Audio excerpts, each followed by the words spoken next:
It's the Ango show, lights on, let's go. Breaking news, rumors blow, main event flow. From the bell to the goal, from the rookies to pros. He's the voice of the ring, everybody knows, yeah. Step in the ring, it's the talk of the town. And go dropping scoops that'll body a clown. Rumors fly like the chairs when the few goes down. He the champ of the mic, never losing his crown. From the indie grind to the primetime stage, every storyline he's flipping the page. Truth in his hand, no need for a cage. Got the crowd going wild when he hits that race. It's the Ango show, lights flash, viral glow. Talking title, rival blows. Every secret they don't show. From the dirt sheets to the throne, where the legends grow. Ain't no rumor safe when you roll with Ango. Click play, he breaking down the pay-per-view. Predictions so sharp, yeah, they cut right through. Who's turning heel, who's signing who? He the source in the game, that's the honest truth. Locker room whispers, backdoor deals. He got eyes where they hide all the real reveals. Every take so clean like a highlight reel. And his mic drop hits like a steel toe feel. He calling out fakes, exposing the snakes. Respect the grind, it's the moves he makes. Talk bells, talk clout, talk WrestleMania stakes. When the lights go blink, that's when the Ango breaks. That's when the Ango breaks. That's when the Ango breaks. That's when the Ango breaks. It's the Ango show, yeah. Spotlight, let it flow. Breaking rumors, titles grow. Where the fans all go. From the kickoff to the glow. The main event show. Everybody stand tall for the king. Ango. No scripts, no lies, no phony report. Just real talk, real heat. Ringside support when the crowd chant loud. That's the final resort, cause the champ ain't fake. This is Ango's court. And still, your reigning voice of the show. Ango,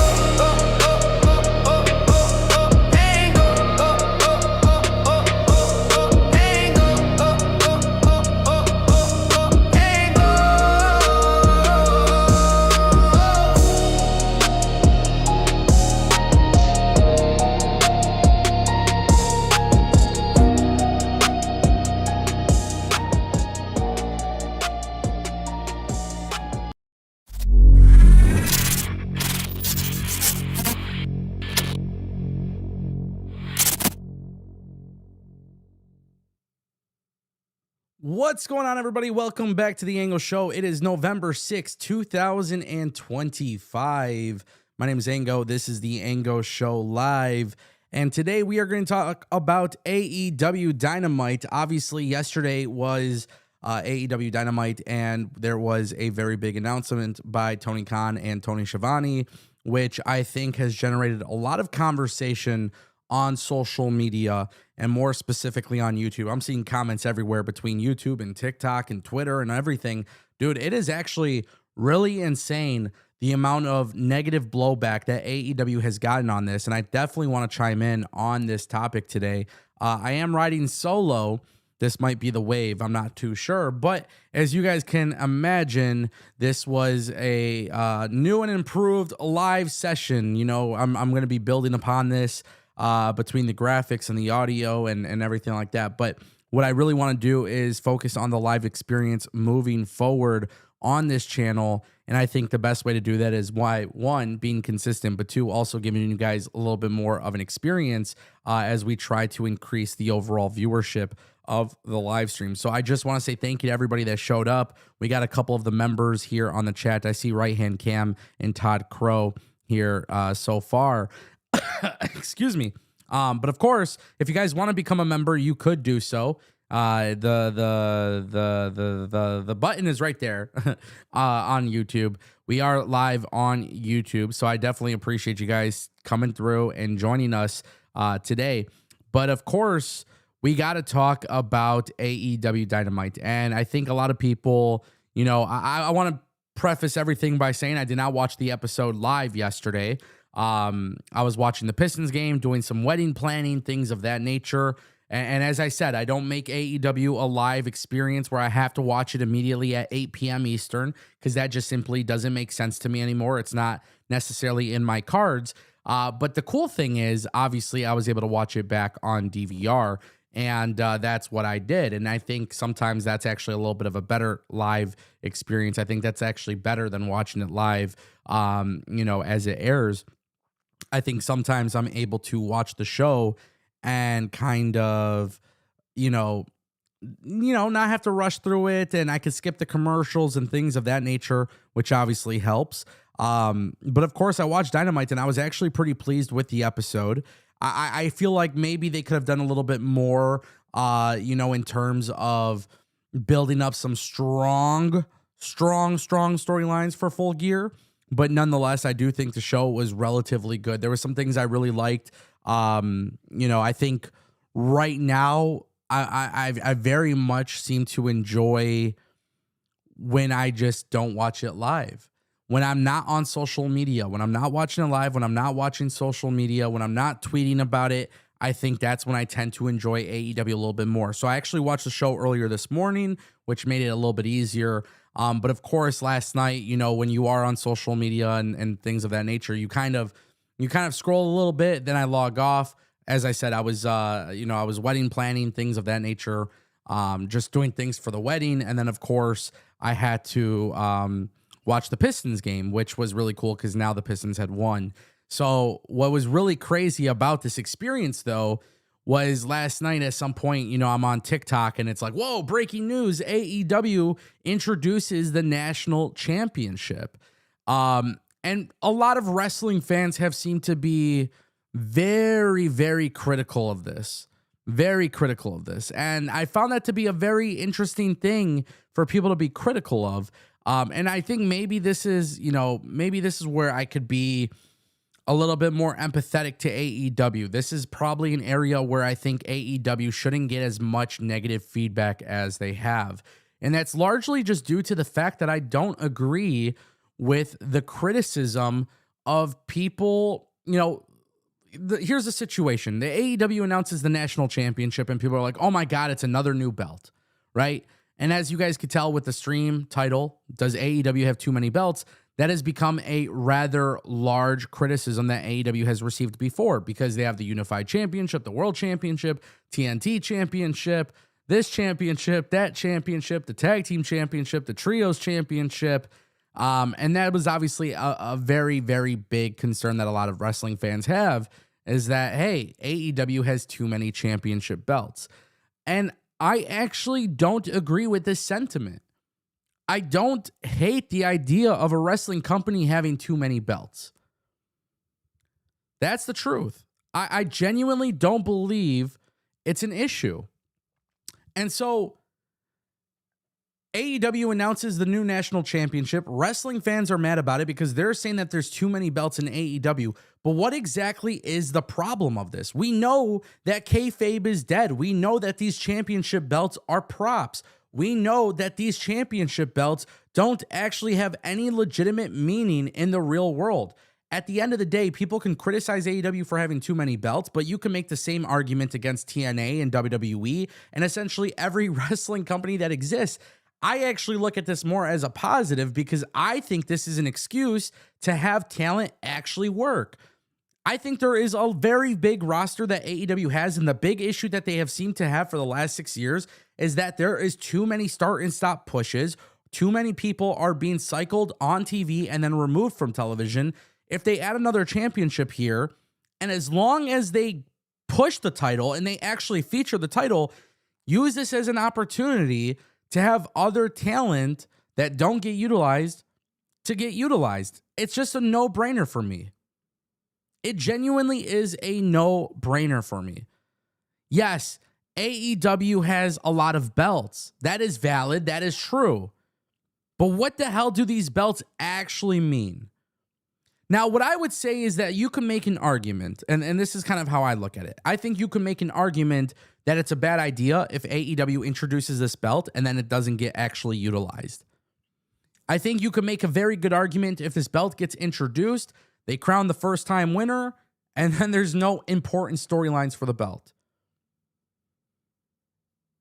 But if I'm going to defend AEW here, and people genuinely feel like this is an issue, then you have to look at what every other wrestling company does. And I am one of those people, I've been very adamant about saying this too. You cannot sit here, you genuinely cannot sit here and be like, oh, well, AEW and WWE do this, and they don't do this, and they do this, or whatever. The thing is, you have an issue where you cannot get certain talent on TV. You can't. AEW tends to actually really suck when it comes to mid-card feuds that don't involve a title belt. And they kind of suck when it comes to cycling TV time for talent. So if I'm AEW, I would utilize this national championship, which, by the way, allows the brand to have this belt defended in CMLL. It allows them to have the belt defended in Ring of Honor. It allows them to defend the belt in New Japan Strong. That to me is okay. For example, we could take a look right now at the AEW roster, and maybe that's what we're going to do. Let's take a look at this together. We are going to, let me do this in real time. So let's do this. You guys can't see me right now, but I'm going to come back on the screen. So just give me a second. Just give me one moment. We're going to do this together, and we're going to pull up the AEW roster. Let's do this. We're going to have some fun with this.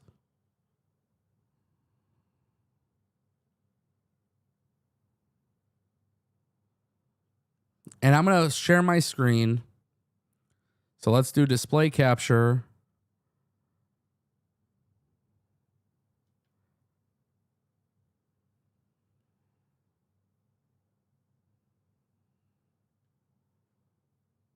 And let's just size me down right there.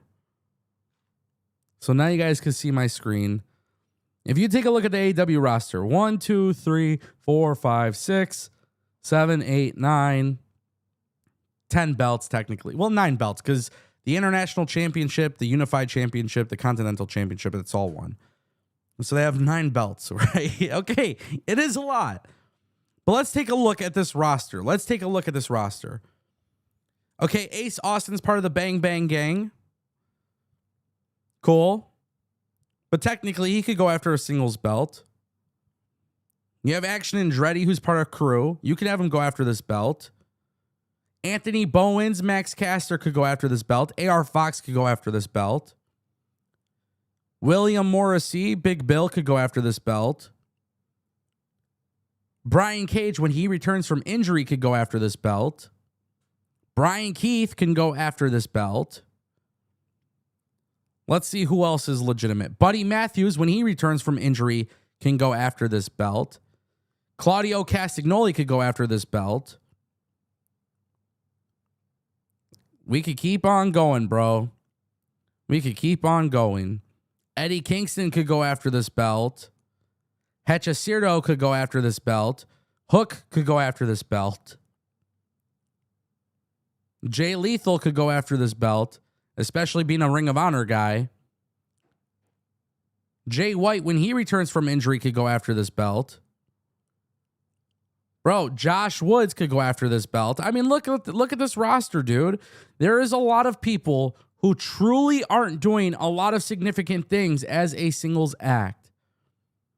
I don't know when Keith Lee will ever come back, but if Keith Lee ever comes back, imagine if Keith Lee was going to New Japan. Imagine if he was going to CMLL, Ring of Honor, AEW, indie scene. He can do that. Kevin Knight, obviously, he's part of Jet Speed, but if you want to have him in a singles role, Commander. Dude, there's a lot of people on this roster. A lot of people on this roster. I'm looking at, man, this is crazy. There is a lot of people. MJF, when he comes back, could go after this belt.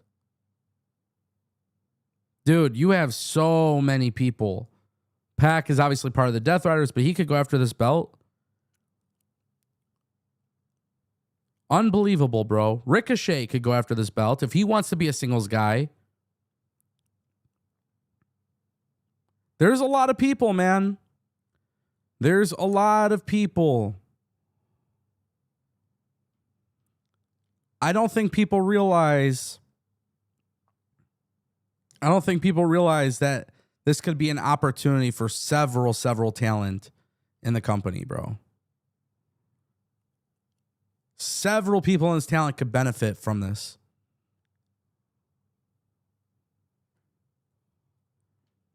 Several people could benefit from going after this title. So the reality is it really too many belts? Yeah, it's a lot of belts. We're not going to act like it's not. That's not fair. It is a lot of belts. But there's a lot of people I just listed from a singles perspective, because obviously there's some people, in tag teams and factions and stuff. But from a singles perspective, there is definitely an opportunity for people to go after this belt and do something meaningful with it. Like, for example, as much as I don't like Ricochet, I think Ricochet would be a pretty phenomenal national champion. Ricochet would be quite fun. I think that would be kind of fun. Why would I think Ricochet being champion would be kind of fun? Because you can allow him to go into CMLL. You could have him go to New Japan. And I think that ends up working out really well.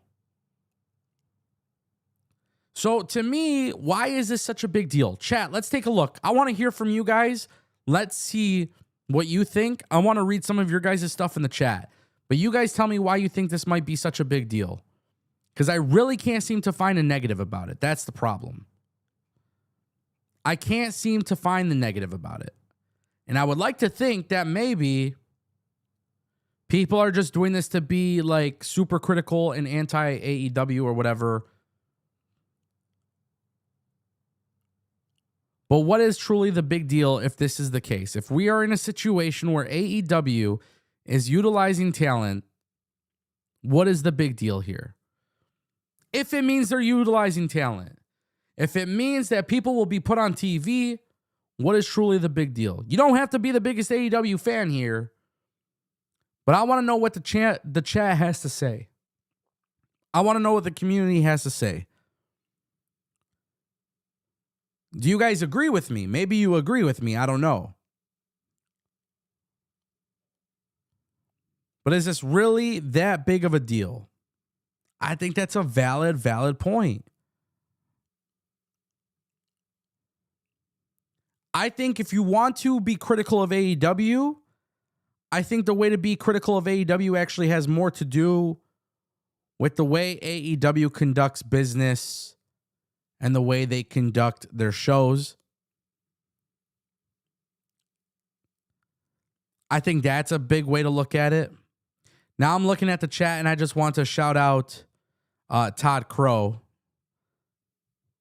I didn't realize this while I was talking, but Todd Crow had actually extended his membership for 32 months. 32 freaking months as a pro member on the channel.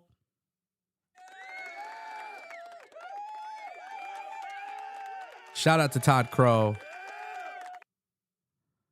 Thank you, bro. I really do appreciate that, man. Let's take a look at the chat. Nats fan says 31. Nats fan 31 says it's not a big deal if it's a working man strap. Yeah, this belt has to be active.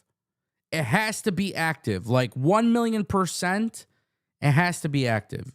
This belt has to be a belt that is truly active, not just across CMLL and Ring of Honor and Rev Pro and the Indies, right?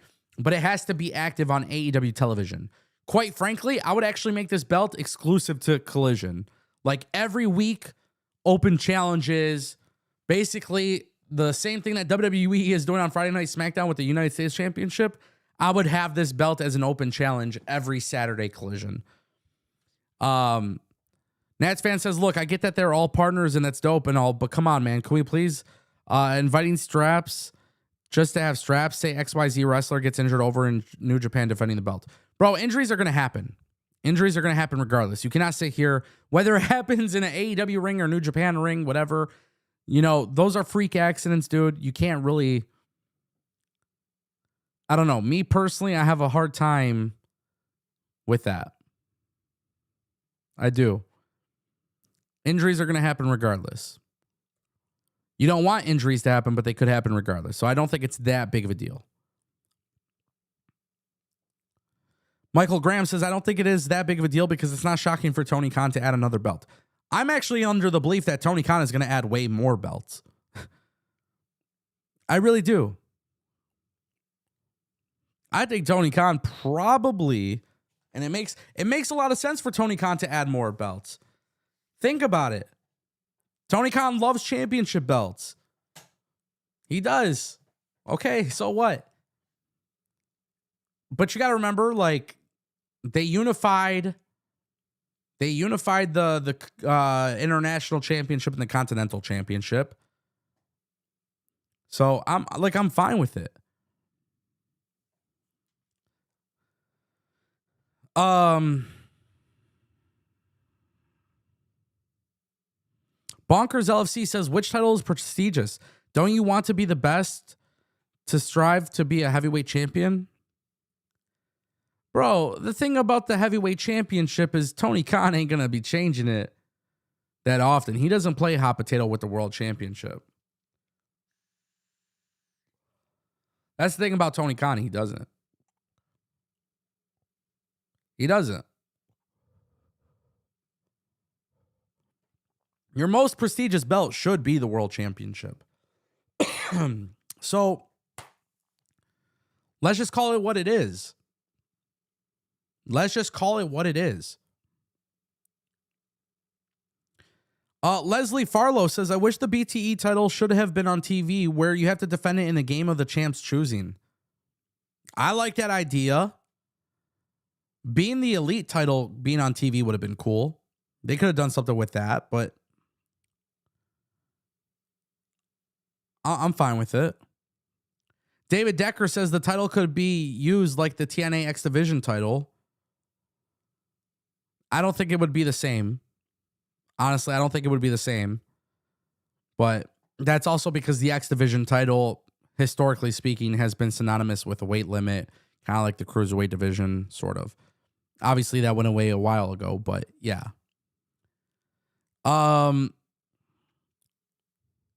Michael Graham says, but keep that same energy if Triple H decides to add another title belt. Not that I think he will. I've actually advocated several times for WWE to add a Cruiserweight championship again. That seems to be one of the hot takes that I get. I think that's one of the hot takes I seem to have that seems to get a little bit of blowback. But I've always believed, genuinely speaking, maybe it would be better if Triple H had you have Dragon Lee and you have all these guys. Well, now Dragon Lee is a tag team champion, but you have a lot of guys that would benefit from being a champion if there was an extra championship, like Santos Escobar, So like a cruiserweight championship or a light heavyweight championship. Like, I don't know why WWE doesn't just make the World Heavyweight Championship belt into a smaller belt, and it's the light heavyweight championship. But I get a lot of blowback on that. I'm not going to lie. I get a lot of hate on that. Every time I bring that up on social media or on TikTok or on YouTube or, it's pretty crazy.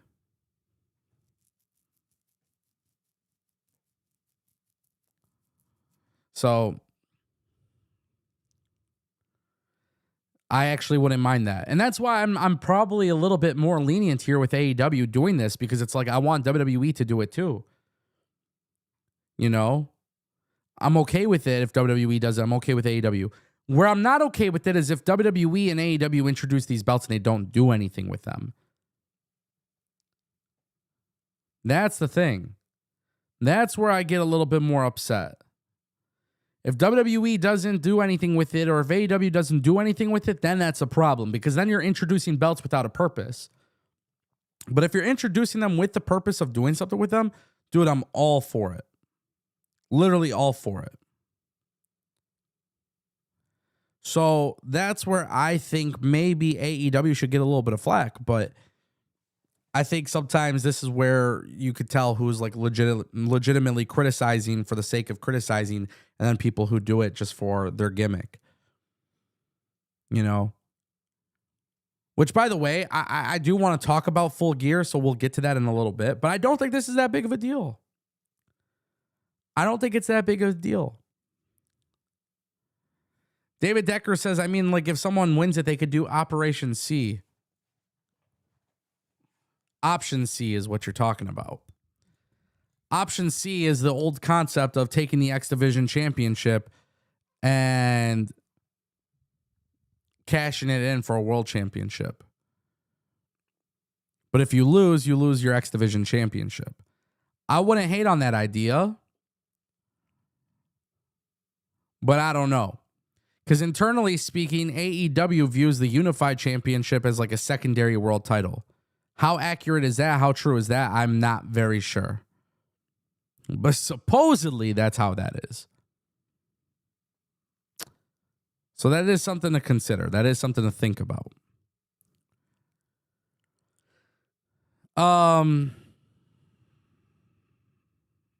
Sonny Dunbar says AEW's belt problem is belt mobility, not how many.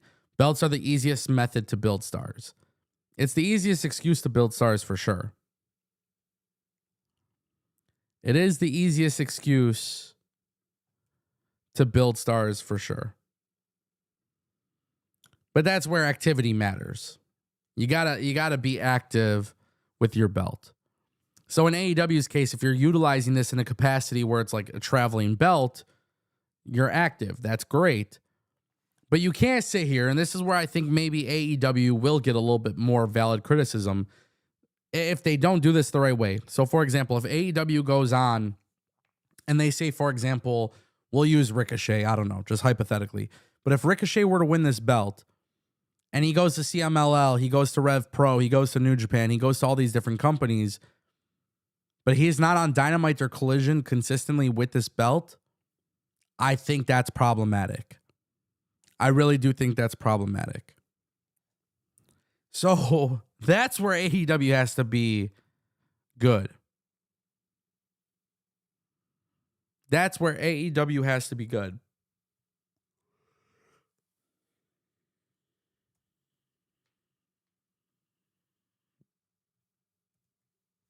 So, and that's the thing, right? If you're AEW, you got to do that. You got to push it the right way. So, that's my take on it. And maybe it shocks people. I'm not sure. Maybe my take is a little bit shocking to people. But I'm not criticizing AEW here. I refuse to criticize AEW here. This is not a circumstance in which I think AEW should be criticized. Now, after Full Gear, my analysis could change. I'm not going to lie on that. My analysis could very well change after Full Gear. But if you're AEW,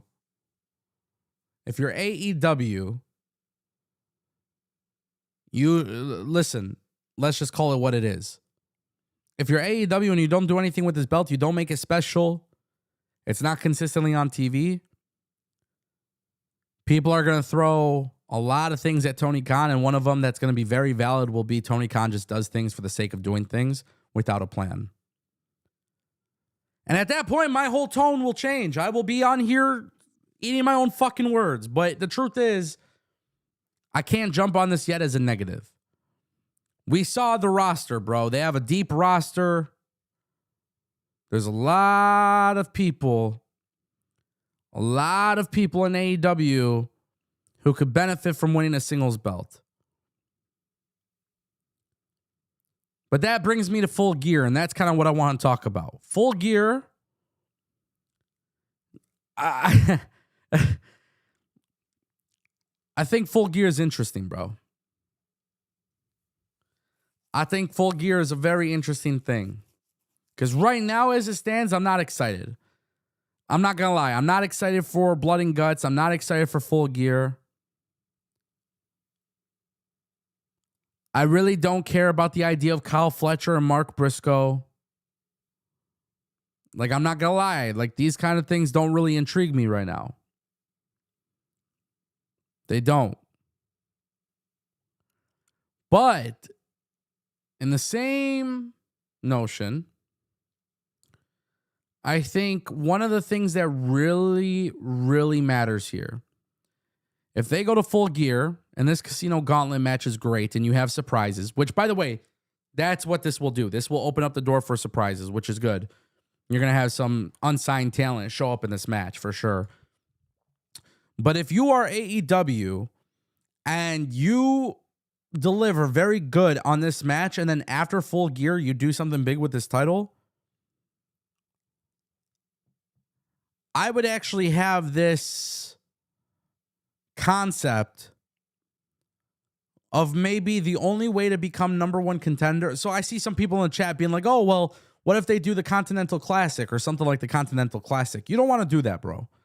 You don't want to do that. But what if at Full Gear every year there's a Casino Gauntlet match to crown the champion? Like, maybe that could be kind of fun. The Casino Gauntlet is actually one of the good Tony Khan ideas that he has. It's a good concept. So what if Tony Khan did something of that nature? What if Tony Khan was like, yo, I can like, what if he was like, I could have CMLL talent and New Japan talent and indie talent, and they all show up in a Casino Gauntlet match. Every year at Full Gear, they have this match. It's a Casino Gauntlet match, and winner becomes number one contender for the national championship.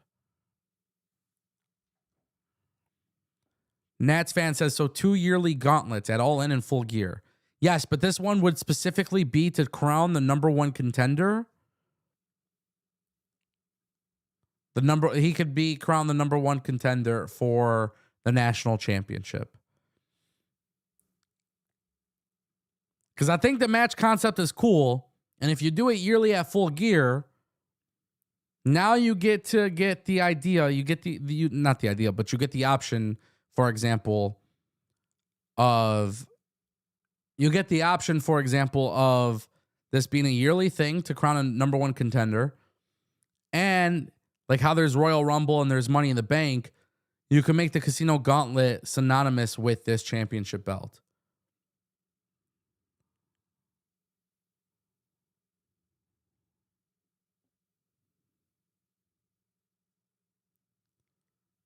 There's something about that, in my opinion, that I think could be really fire. I really do.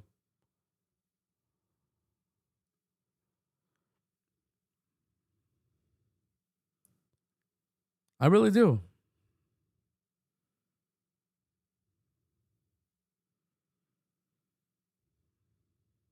So that would be kind of where I'm thinking at.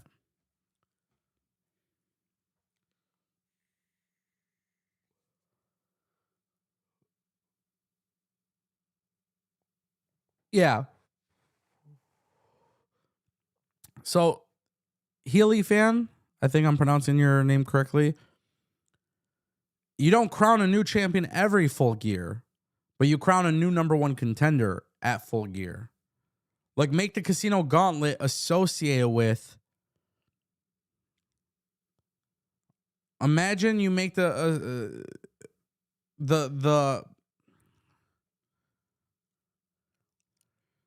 Imagine at Full Gear, for example, we're just using this hypothetical. Ricochet wins this year. He becomes champion. Let's say by next year, Ricochet drops the belt to Mark Briscoe. This is just an example, hypothetical. He drops the belt to Mark Briscoe. Then Mark Briscoe goes into a feud for Full Gear to defend his national championship at Full Gear.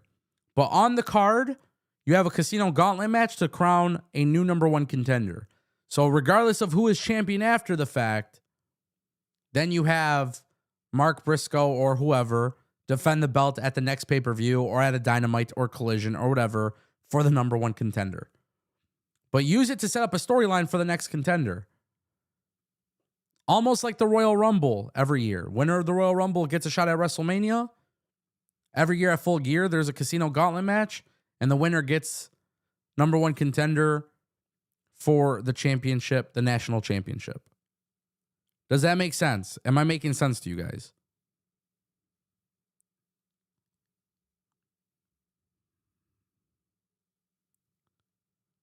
That's kind of how I'm looking at it. Yeah, okay, cool. Other stuff that happened on Dynamite last night, one of the things that I really liked, and I don't know why I like this so much, but I do. Hook going after the Ops, dude.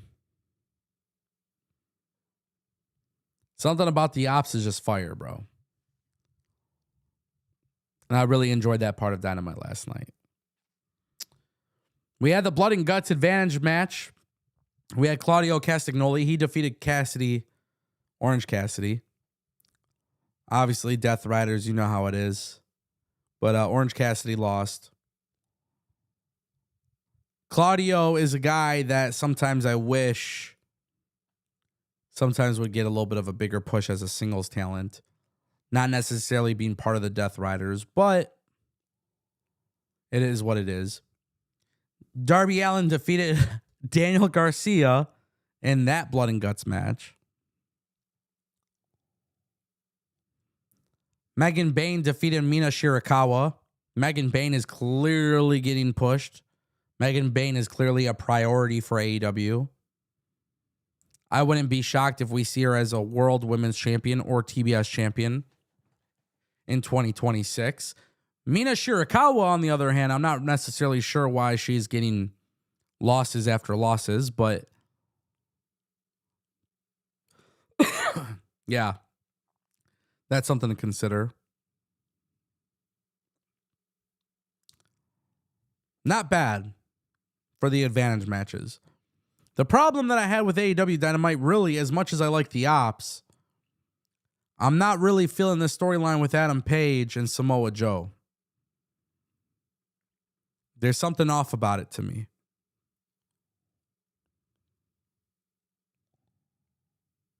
There's something off about it.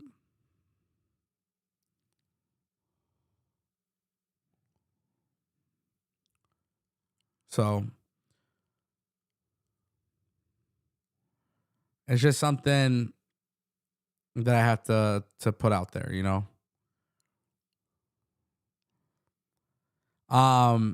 Nonetheless, not a bad episode by any means. A lot easier to watch it when you're not watching it immediately live at 8 p.m.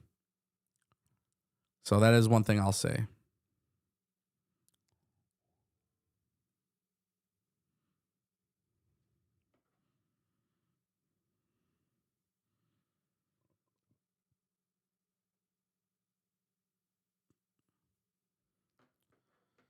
Obviously, the biggest talking point from last night's Dynamite, though, was the national championship. And I think a lot of that, too, by the way, today, NWA talent have gone after them. So if you guys want to learn more about that, it's been covered in today's video. And I spend quite a bit of time talking about that. So I'm going to throw that in the chat. If you guys want to watch that video.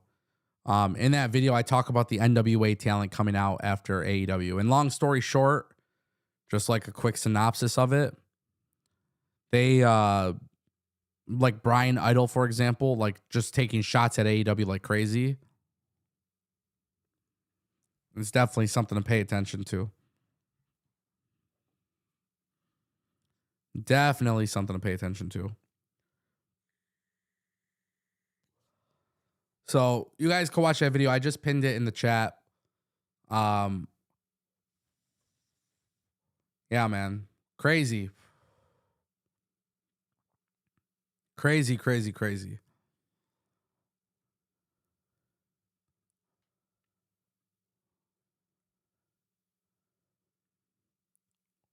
But yeah, man. That's kind of how I feel about it. We're coming up on 40 minutes. Does anybody have any super chats or any questions they want guaranteed to be answered? Otherwise, I think that's a pretty damn good stream.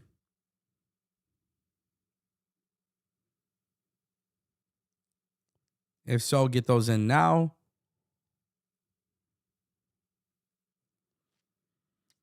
Otherwise, we can call it a night.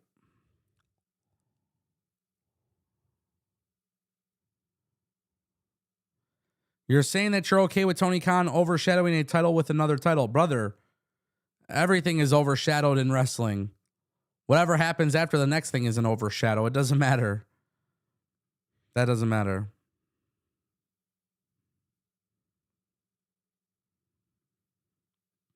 So, who should Joe fight if it's not Paige? It should be a singles feud between Joe and Hook.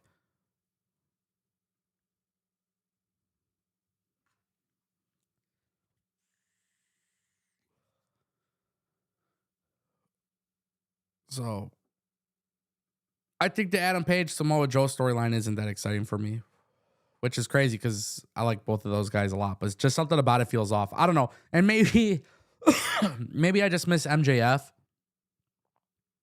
That could be it too. But alrighty, my friends, we're gonna call it a stream. I appreciate you guys all for showing up. Shout out to Todd Crow for extending his membership. And I'll see you guys later.